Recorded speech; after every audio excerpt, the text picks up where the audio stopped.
গাইবান্ধার সাদুল্লাপুর উপজেলার বিভিন্ন দপ্তর পরিদর্শন করেছেন জেলা প্রশাসক ও জেলা ম্যাজিস্ট্রেট কাজী নাহিদ রসুল।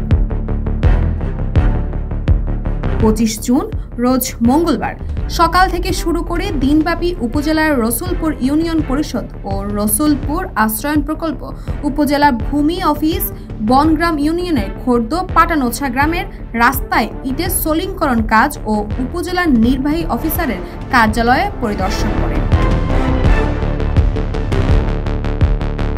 এ সময় তার সফর সঙ্গী হিসেবে উপস্থিত ছিলেন অতিরিক্ত জেলা প্রশাসক সুশান্ত কুমার।